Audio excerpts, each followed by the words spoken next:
Hey everyone, Mr.CampGrills here, and today we will be making tri-tip. Okay, this is my first time making tri-tip, so I'm gonna go with the reverse sear method. Now this pack does come with two tri-tips, so I'm gonna be freezing one to make a brisket style for later. But for today, we're gonna focus with the reverse sear method. Okay, so here's our tri-tip. For those of you that have never had tri-tip before, it's supposed to be something similar to a sirloin. It does have two cross sections similar to a brisket.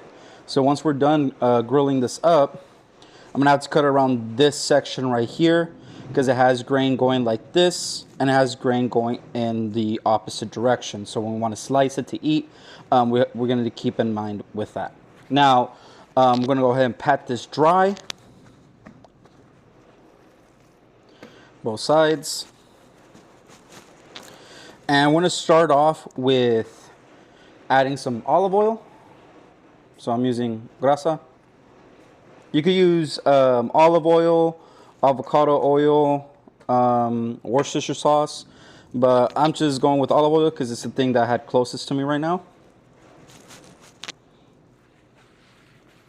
And for our seasoning, we're going to be using Kosmos SPG. This has a bit of a thicker grain to it. It's not as coarse, which I do like for on a steak. So I'm going to be using this one instead of my usual. As you can see there, it is a little bit thicker grain, and I do like that on a steak. Okay. I'm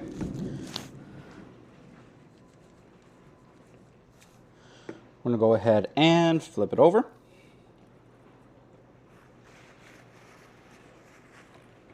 Same thing, add some olive oil.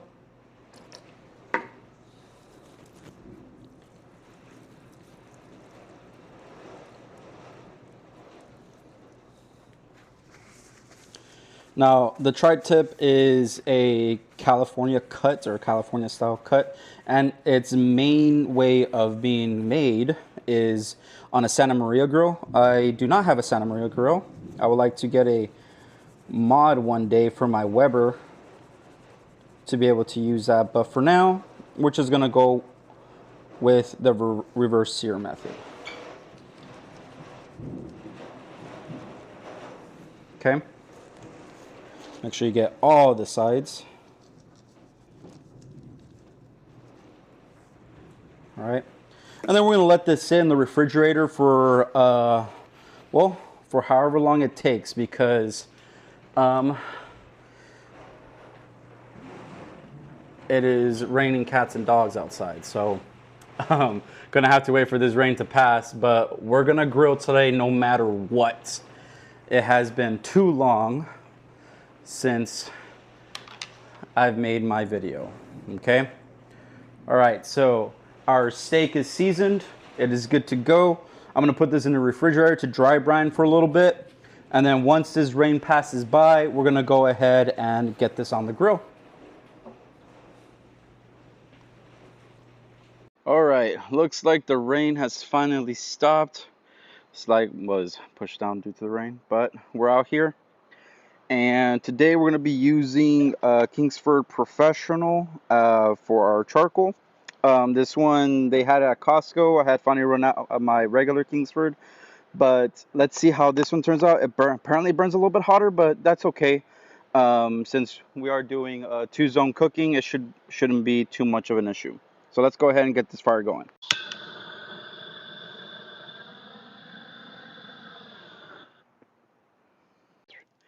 Okay, so our fire is already starting to come up to here. We don't have the white ash like I usually like to wait for, but since I am trying to make dinner, I'm going to go ahead and dump these out since most of the coals are already lit. And besides, these unlit coals are going to be towards the bottom and be covered by the ashed over coals, so it'll get nice and hot. All right. Okay, so now we're going to go ahead and place our grill on top. Just like that. And we're gonna go ahead and close this up. Oops. So I can start getting up to temp. And we're gonna go ahead and bring out our tri-tip in just a moment so we can get this going. All right, so here is our tri-tip. We're gonna go ahead and open up our lid here. And we're gonna go ahead and place it just like that. Now, since we are doing a reverse sear, we're gonna wait for it to hit 125 internal. And in order for me to track that, I'm gonna be using this temperature probe. Okay. And it's gonna go off once it hits 125. And then once we get that ideal temperature, we're gonna do a reverse sear over the coals so it could get nice and get some nice color on that. Okay, so we're gonna go ahead and close her up now.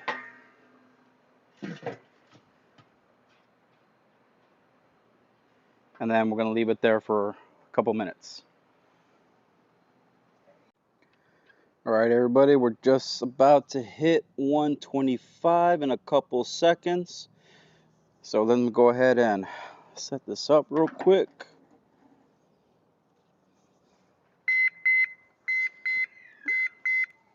All right, so let's go ahead and open her up. Ooh, she's looking real good. All right, I'm gonna need my glove for this.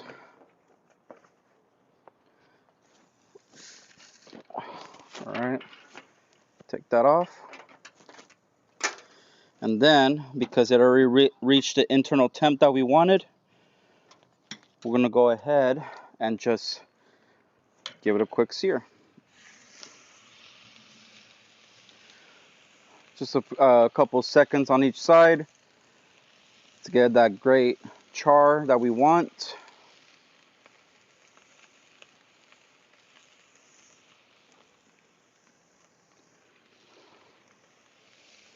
Let's go ahead and flip it over.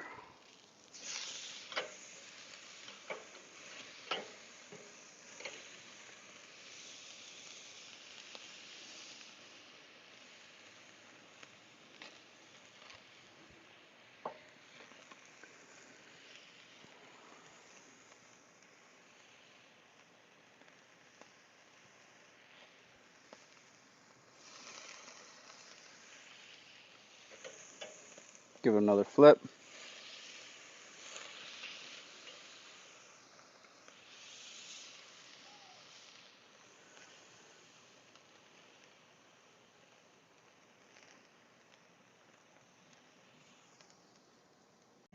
All right, we gave her a good couple of flips already.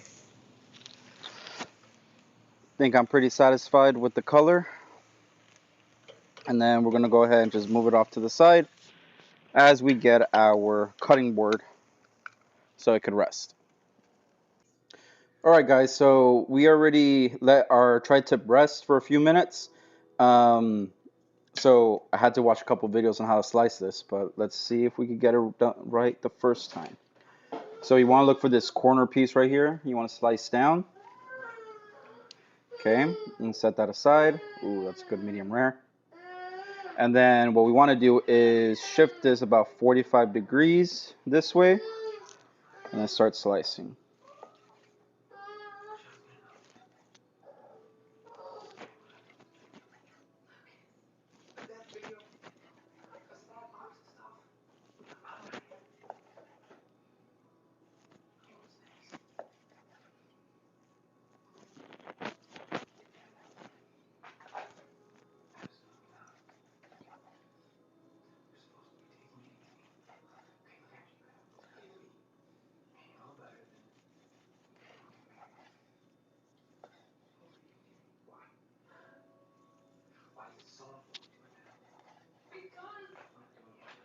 Okay, this is looking really good. Good medium rare.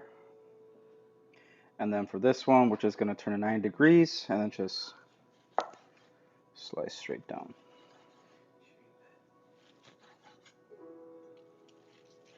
Now, I've never had tri-tip before. From what I've read and what I've heard from videos, it's very similar to sirloin, or it's part of the sirloin. I'm not entirely sure. I'm not a butcher, but I like sirloin, And well, beef is always good.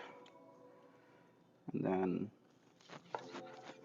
we can make some sandwiches with this. We can make some good lunches with this because this is a lot of meat for just me, my wife, and my daughter. All right, so let's take a taste test. So I do like corner pieces of anything.